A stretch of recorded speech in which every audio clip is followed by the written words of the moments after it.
really need a pyramid bad. I just said, oh. She was like, oh, you know.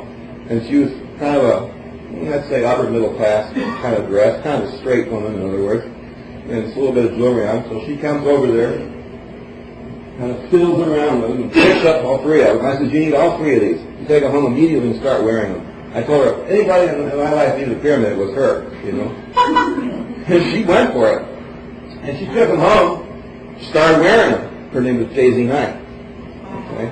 So just give you an idea what they can do. It took her 3 months. So there's things like that happen. I could go on and give a whole other seminar on things like Jay-Z Knights of this world that have been enlightened by the pyramids and the system. But I'm not here for that. You'll find out for yourself if you're interested. I don't have to tell you. It'll surface somewhere, you know. Yeah, I will. Well, first, we got to get to that point. The next point we're going to be now, the fourth scalar wave, is right my definition book. You got any of those left? Everybody buy them all. There they are. Okay. This is the next step. Scalar waves. Very interesting. Okay. I'm assuming most people know what a chakra is by now. I'm assuming you remember everything from yesterday. Because if you don't remember everything from yesterday, you're going to get completely lost at this point on. Okay? So if you have any questions about yesterday, you better answer them now. You're going to get lost. Okay? I'm assuming you know this stuff. Okay. We're looking at the energy. And we realize that we're on Earth, and we're moving 1,000 miles an hour right now. We've got energy emanations coming from Sirius. We've got Pleiades, Orion, hitting, crossing swords with the force of the Earth. That computes you, right? So effectively, everywhere, everything on this Earth is being struck by energy because of the rotation of the Earth. Okay? And that includes us. So we are getting struck by external energies. Okay? And I'm talking external forces, not internal forces. We are being struck by external forces.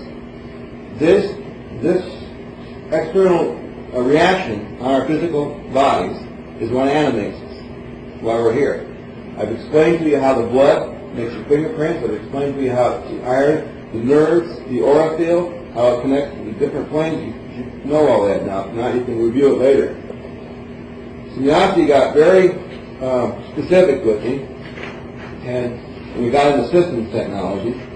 And you got to realize that I had no idea I was going to do this. In 1972, if you told me I was going to be in the pyramid business, I'd say, you're crazy. I'm not even interested in it, you know.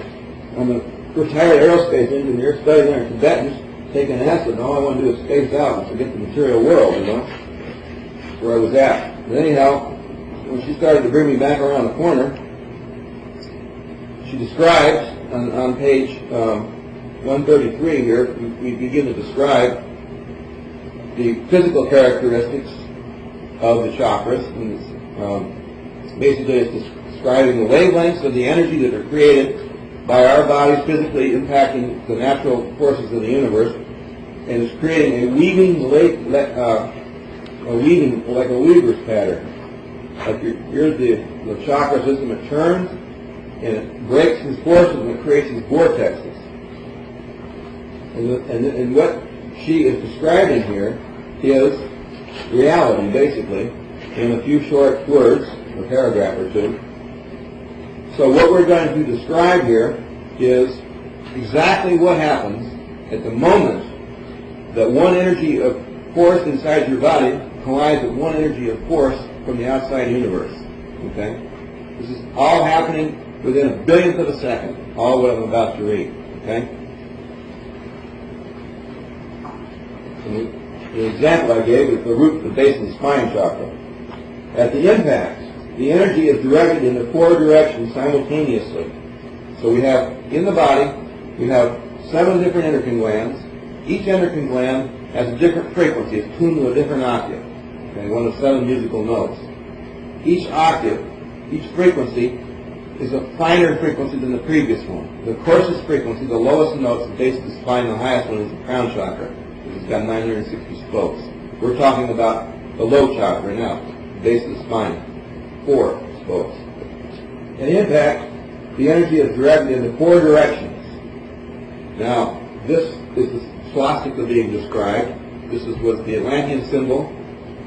Hitler described the swastika in a counterclockwise motion, which is destruction, which is what he was about. And the swastika of Atlantis was a clockwise direction swastika. You can see by the way the arms are, which way was picking its rotation. At impact, the energy is directed in the 4 directions. By the way, Hitler did that on purpose. He knew the proper direction of the swastika. That was his control. He wanted to be God. And that was the way, and he had to destroy all creation in its natural way and dictate through the death his voice. I mean, this man was brilliant. I learned a lot from him. At impact, the energy is directed in the 4 directions. You know what was really fun is that not only did I personally know Hitler in the last lifetime very well, I knew his dog, I knew his wife, I knew his family, I also knew 2 or 3 generals. In this lifetime, and some other people around, in this lifetime, when I went back to work, I worked with the same general that I knew in the past life who used to fly his plane around. He's now a film director. I worked with Werner von Braun. We used to work with Hitler. He hated him. You know, Werner von Braun at Peenemünde, where he lived, was his grandfather's hunting grounds. And that's where the caves at Peenemünde were, where they built all the V2s. I knew Werner intimately. And then another guy, I forget his name now, there's 3 of them that I knew from the Third Reich. I went through 2 bodies and they went through 1. Isn't that interesting? Anyway, at impact, the energy is directed into 4 directions simultaneously, where it gradually dissipates into all cells at the region of the impact, causing cell reproduction. Boom. She has just described mitosis. Okay? So page 134. There's pictures, drawings, everything. So we've just gotten this mitosis. Of course, pow, turn, cause the cell to grow. So it was the force, it was the shock. It's like you get hurt in the fall, right? Not the falling, like he was saying. Well said. The force of it causes an expansion because cells out of nowhere create more cells. It's the force of the 2 forces coming together. It's the beauty. It's a gorgeous thing when you begin to understand it. So the force of the impact caused the cells to grow, and the shock of the impact, like spank a baby when it takes its first breath and just lost 20-some base pairs per turn and 25% of its life is gone at its first breath. The force of the impact caused the cells to grow, and the shock of the impact caused the 4 spokes to rotate like a wheel. The force of the impact is called a strike. The area in which a strike occurs is called a struck zone. As the wheel rotates, it marries or balances the secondary. I need some of that salt water. As the wheel rotates, it marries or balances the secondary or nervous energies in the body. This intermingling is much like a Weaver's pattern. These chakras naturally divide into 3 groups: the lower, the middle, and the higher. Remember the same thing about the nervous system, the 3 frequencies of the nervous system: autonomic, sympathetic, parasympathetic. The first 3 colors of the universe: will, love, and intellect. Father, Son, and the Holy Ghost. It's all here. The first and second chakras, having but few spokes or petals, are principally concerned with receiving into the body the 2 forces which come in at a physical level. One being the serpent fire from the earth, and the other one the vitality of the sun. These centers of the middle group are engaged in forces which reach man through his personality. Boom. 2 people with auras bumping. One sees the other sees the other. Imbalances creates karma and dharma simultaneously. It's all here. It's real simple. I know Roy's getting it. The centers of the middle group, okay, and then it says all these centers feed certain ganglia in the body, which we talked about. Okay, now, I'm going to go on into this. I'm going to skip ahead. Every human on this planet is out of balance in one way or another. So as energy from a balanced universe such as ours strikes our bodies, entering through the bodies with chakra points shown in the following drawings, at that exact moment it encounters our unbalanced bodies, and it is put into a temporary